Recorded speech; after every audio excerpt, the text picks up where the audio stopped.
Hello guys, my name is JB Wilson and once again, welcome back to my channel. And for today's video guys, medyo natagalan tayo bago yung huling video natin. So for today's video, ay i-install na yung salamin dito sa may front ng ating bahay. So tara guys.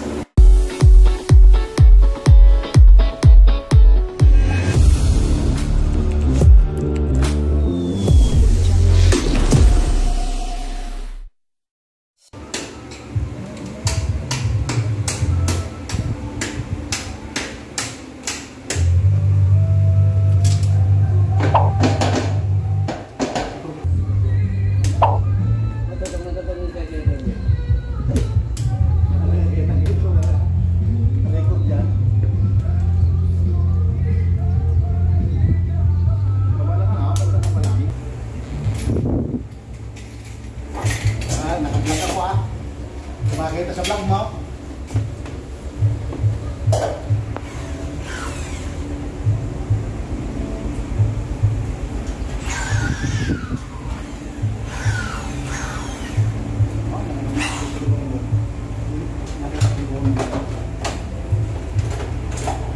Guys, yung ini-install na salamin dito sa front natin.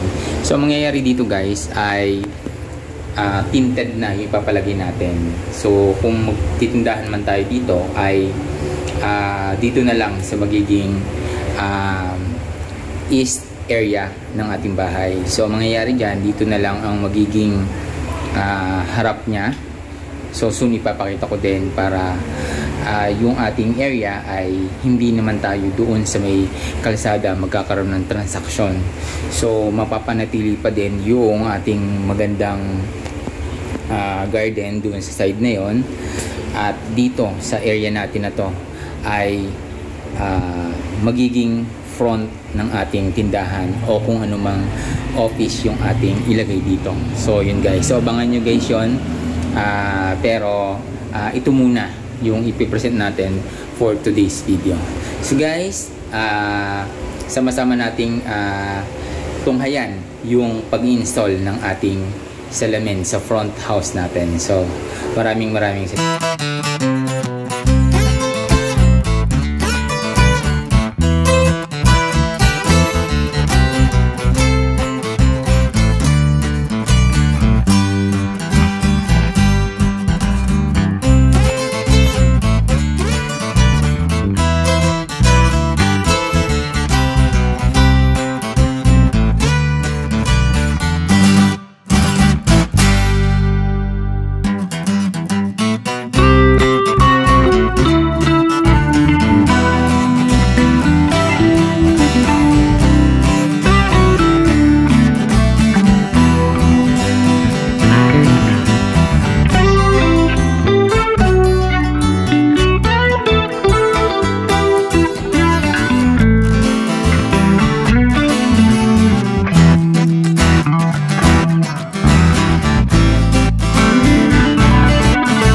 At yun na nga guys, nakita nyo na yung ating front house na mayroon na siyang salamin. So guys, kung di ka pa nakapag-subscribe, please do subscribe and click the bell button para updated kayo sa lahat ng mga video natin. So thank you guys.